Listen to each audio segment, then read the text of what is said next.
Hello. Well, from the horrific that was Executrix, we we now go to the absurd, from the absurdity, which is a romp in time. Originally, and for about 16 years, was called Alien Queens. What can I say about Alien Queens? Alien Queens drove me mad. Um, it's a heptology, 7 books in all. They will be coming up over the course of this series, and you might be wondering what this is. This is a nightmare. This, I've got 7 of these. This is a timeline of all the characters, of all the different time zones, of all the places that they went to. There's 85 different time zones, of all the different places that they went to. Of It's a nightmare. It was so complicated that I've had to create. It's a nightmare. A romp in time over 7 novels, but it's a lot of fun, and it nearly drove me insane. A romp in time. I'd like to tell you more about it, but it's easier for you to just listen. And I think the AI has done a reasonable good job of explaining the first book. The second book, which will be coming up, I think, in about 3 videos' time, I'll say now, is so complicated that even I can't follow it. And I wrote it. And nobody else can follow it. It's like a time travel book inside a time travel novel. Anyhow, the second book is completely for nerds. Even I can't follow it. But I'm waffling now. This has been going on for too long. Anyhow, A Romp in Time, Book 1. Enjoy. Welcome to the deep dive. Today, we're jumping into, well, a truly extraordinary set of source material. We're looking at the narrative notes from Miss Molly Thompson, and she describes the adventure within as never morose or dull, which is putting it mildly. Yes. And maybe more accurately, a cuckoo story. Her words. That sums it up pretty well, actually. It's a wild ride. It really is. We're talking time travel, aliens, Tudor history, high camp. It's a lot. Our job today is to unpack the sheer absurdity of it all, but also, maybe surprisingly, find the emotional heart in this massive time-hopping story. Absolutely. And Thompson's notes, they're fascinating because they claim to document this very real threat. It centers on this alien who's also somehow a British peer of the realm. Right. A completely bonkers plot involving Anne Boleyn. Of course. And somehow this modern couple who just stumble into being the only people who can stop him. It's quite the setup. It really is. Okay, so let's start with the villain, the architect of all this chaos, Lord Timus VII. Ah, Lord Timus. Where to begin? Exactly. The sources are clear. This isn't just some eccentric old lord. He's an alien, apparently clocked in at over 1,840 years old. And he's been pulling off this incredible deception for centuries, secretly being every Lord Timus in the family line. Yeah. A massive infiltration. Wow. Okay. And his look, it sounds unique. Oh, unique is one word for it. It tells you so much about him, though. You have to picture this.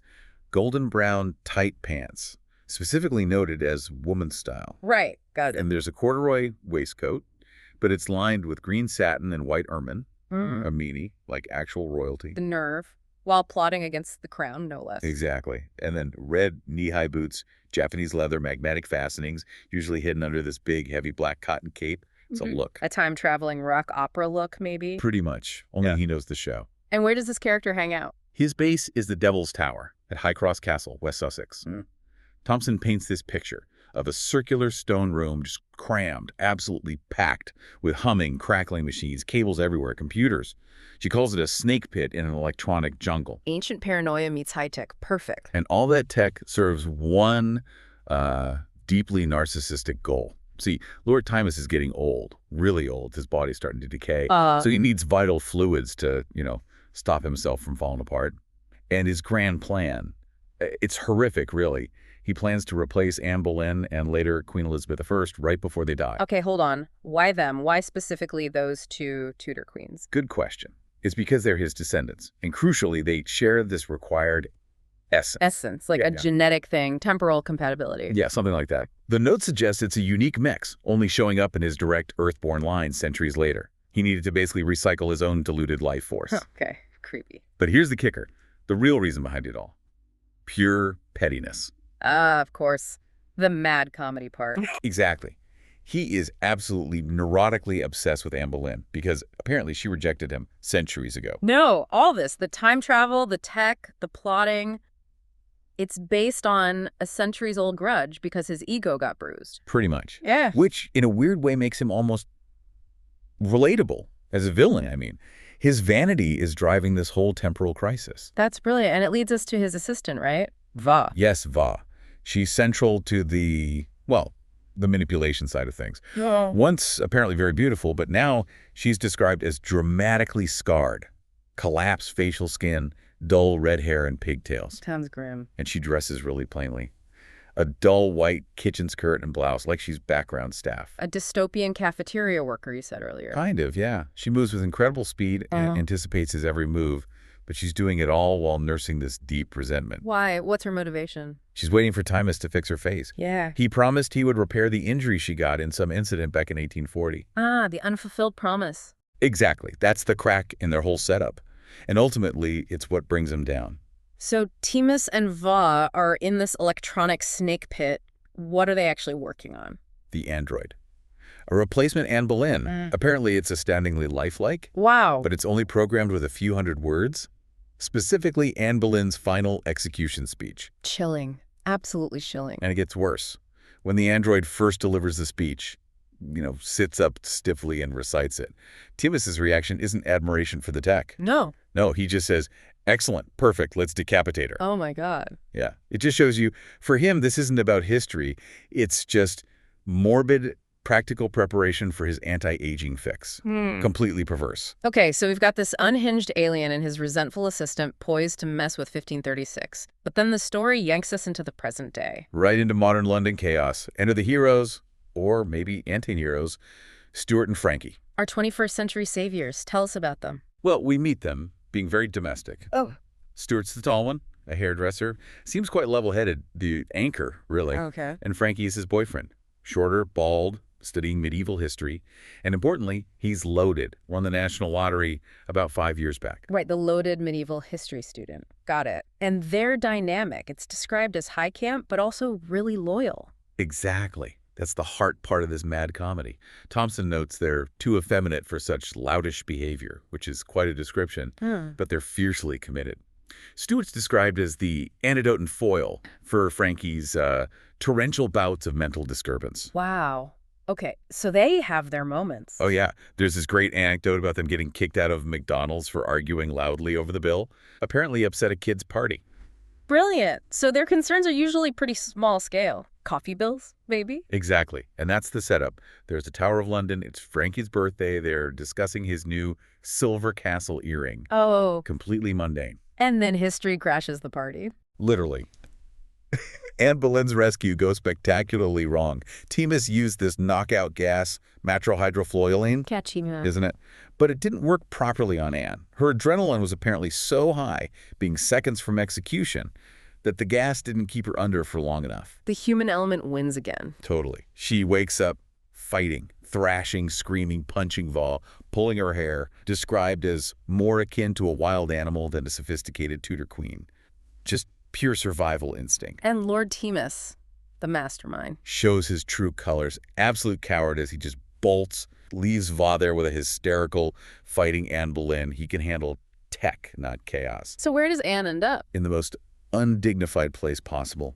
The gentleman's public loo outside the tower, cowering, grunting, dribbling, and spitting. Oh, the poor woman. And that's where Stuart and Frankie find her. They're just trying to help this distressed person. But then, modern life intervenes. There's apparently a massive gas explosion somewhere, plus a huge pileup on the M4 motorway. So all the hospitals are full. Completely overwhelmed.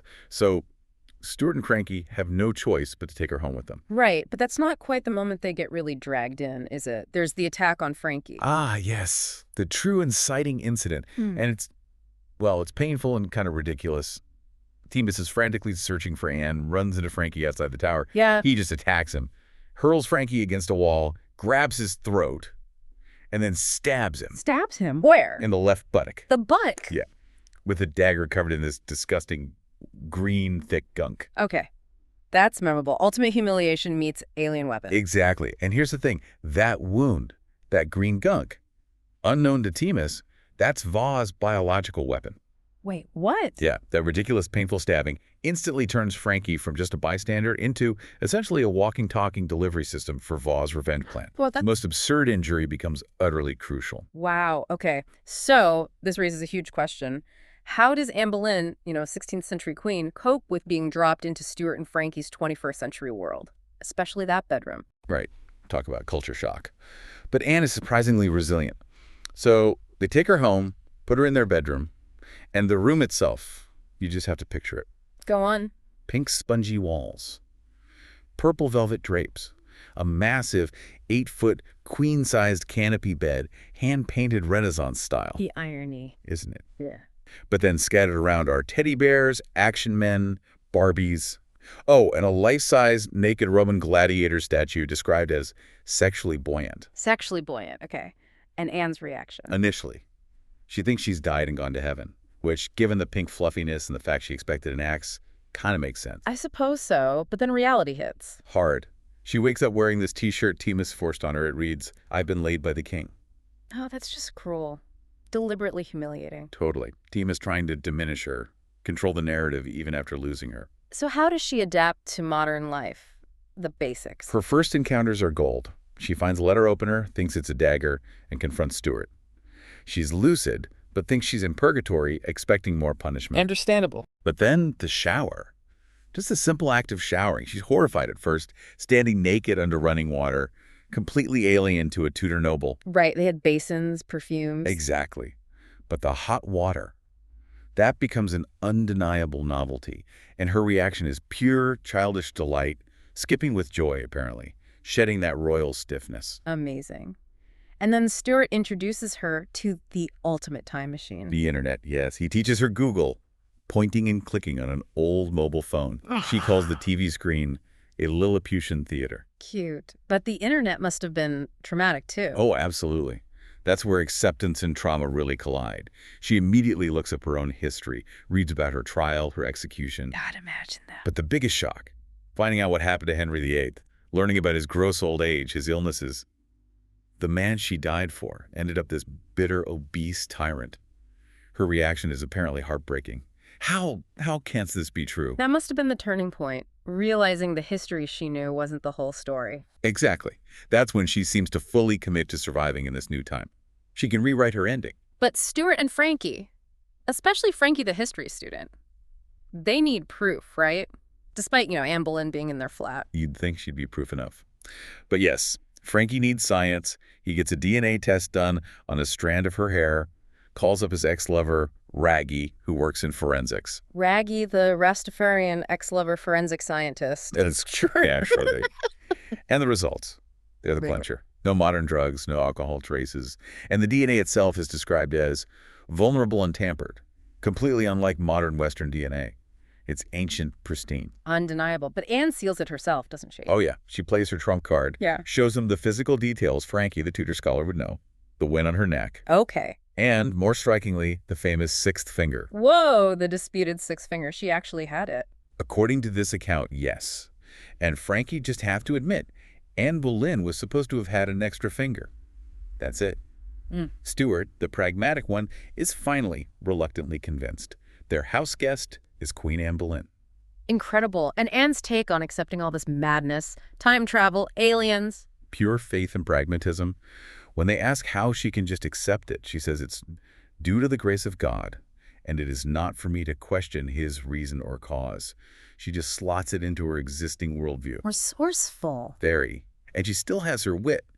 Apparently notes that her old trembling lip routine, which worked on King Henry, is still pretty effective on Stuart and Frankie. She knows how to work people. Okay, so Anne is safe for the moment, proven to be who she is. Now the mission changes, doesn't it? It stops being just survival. Right. It becomes about actively fighting back. This is where Va makes her move. The disgruntled assistant. Exactly. She saw Timus run away, saw him fail.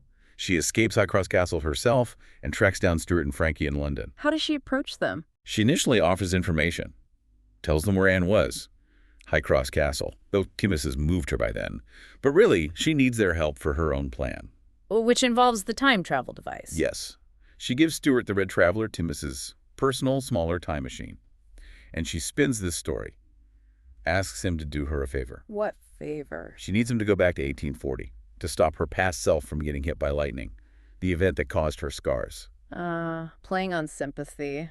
Makes sense. Totally plausible, emotionally manipulative, and it hides her real goal, which is pure revenge science. So Stuart agrees, still recovering from being stabbed. Yep. He makes his first jump back to 1840. The tower is a library then. Huge storm raging outside. And his plan to distract past Va? This is where the absurdity peaks again. He uses Frankie's birthday present, a cheap red laser pointer. No. Yes, he's shouting across the centuries, Va, up here! Hey, hey! Turn back, you silly cow. Come in, look up pretty light. That's amazing. Does it work? Briefly. He distracts the young, beautiful Va.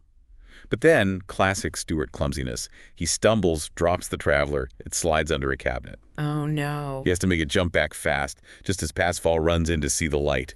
And right then, lightning hits the dairy, the exact moment she was originally scarred. So he fails. History isn't changed. Fails completely. Human error strikes again. He returns to 2019 having achieved nothing except maybe giving Passfall a weird story to tell. And things get worse. Oh. The jumps get erratic. He accidentally jumps again, further this time.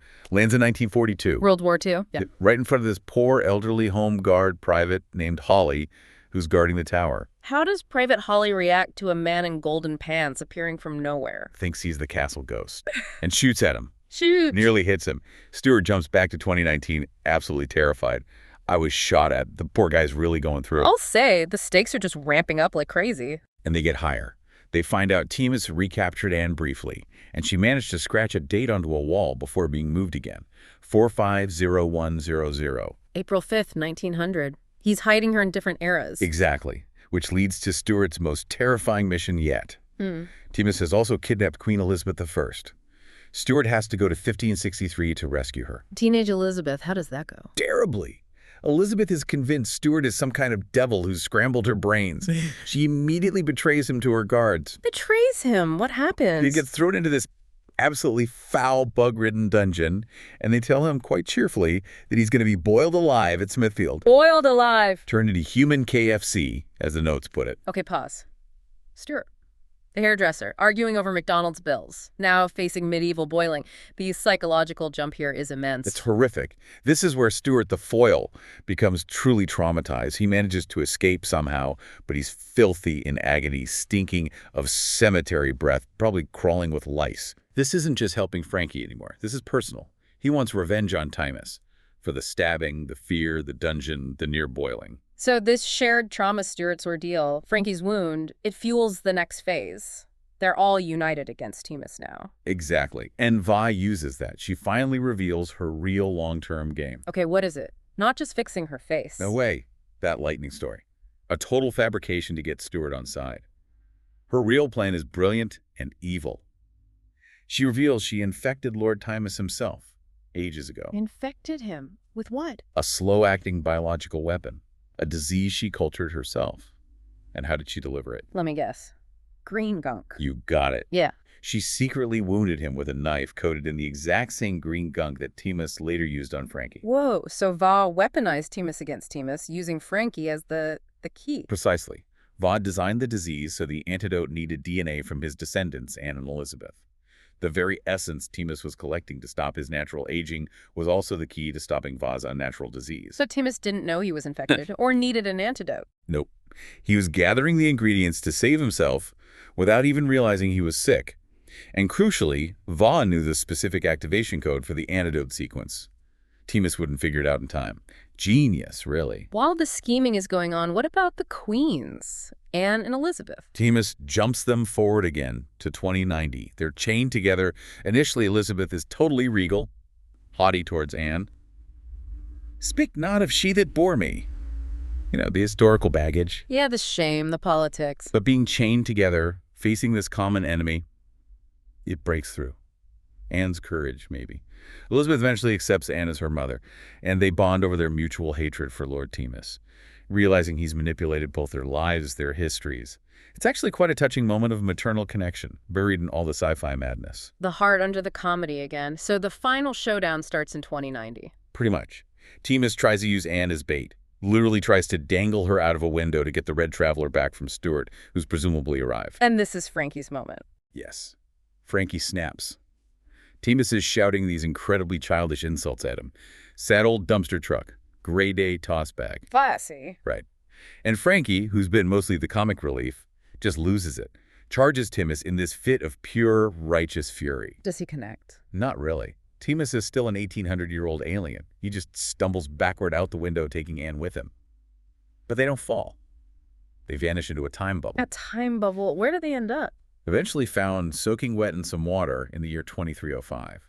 Safe, but displaced again. Okay. So the Alliance steer, Frankie and Va, they regroup back in 2019. Time for the endgame. Exactly. They go straight for Timus's lab in High Cross Castle. And Va makes a killer strategic move. She uses the controls to launch the main time machine, the Big Blue Traveler, way off into the future.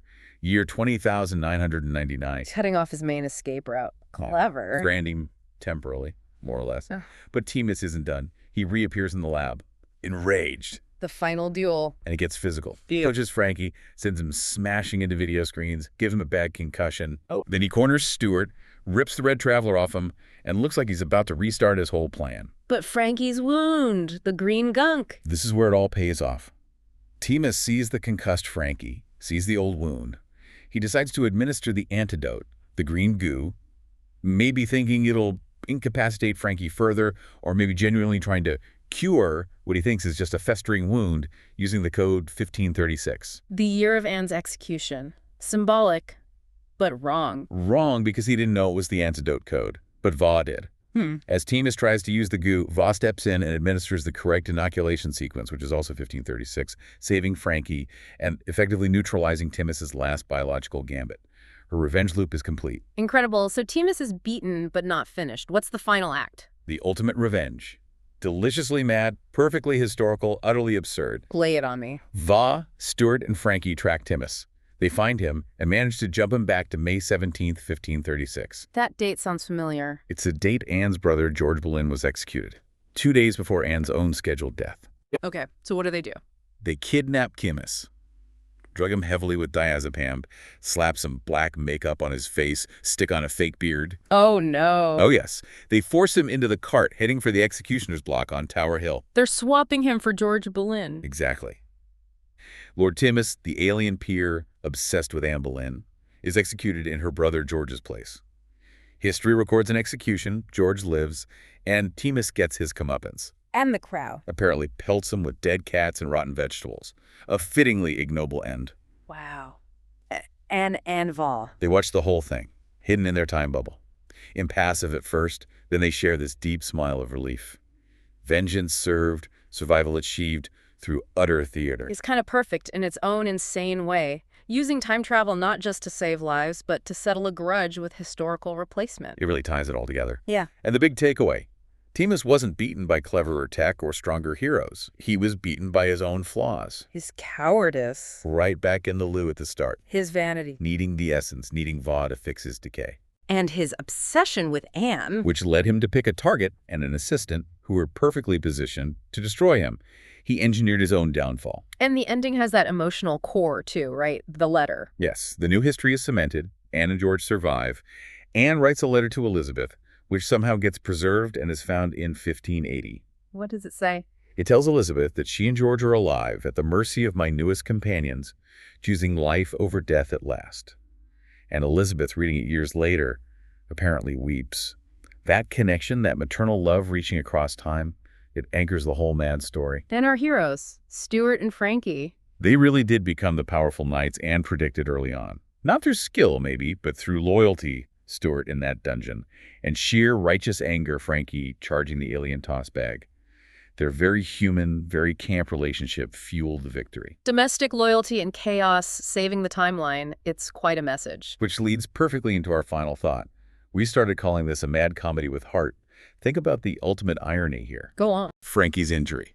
That painful, ridiculous, humiliating stabbing in the buttock with the green gunk.